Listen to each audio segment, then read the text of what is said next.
Over in Peoria, where winter came early, we had a lot of snow. It was really wet, raining. It was like 35 degrees, and so the course got pretty sloppy pretty quick. And so it was one of those days you just kind of had to grind through it and get your mindset right. And we did okay. Wall had a great race. A lot of the guys stepped up in some big ways. We had some freshmen that moved into those scoring positions we haven't seen quite this year. Andrew Kephart, freshman from Decorah. I think he was a fourth on our team this weekend, and so he'd kind of been in that 7, 8, 9 spot all season. For him to kind of step up and move in there was good.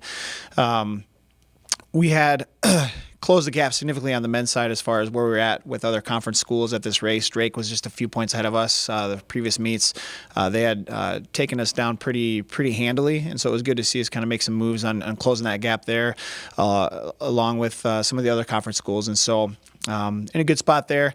On the women's side, we didn't have our best race, and so that was a little disappointing. But the good thing coming off of that is that, you know, I know we will be better in 2 weeks. And so there's sometimes you hit one of these meets right before conference and you run and you're like, that's as good as we're going to be.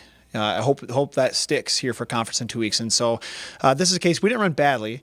We just didn't run as sharp as I would have liked. Our spread was a little bit too far apart. And so trying to get those ladies to be a little in tighter, which we've done in the past, we can do that, and we will do that at the conference meet in a couple weeks. And so to come off that meet, not have a great race, but knowing how much better we can be is a much better feeling than feeling like you're tapped out where you're at and the moves you need to make for the conference meet. And so, you know, on paper, it's going to be a battle. It's going to be one of those years where 20 points might separate the top 6 teams, which is crazy tight in cross country. And so every place is going to matter a ton. And same on the men's side. Bradley's out there a little ways as far as, you know, probably being the pre-championship favorite on the men's side. But after that, 2nd through 6th, again, is probably one of those meets where it's, 20, 30 points between all those teams. And so that's going to make for an exciting championship meet. I'll be anxious to see how the course holds up over the next 2 weeks, see if they can kind of get that thing back together, because when we left, it was pretty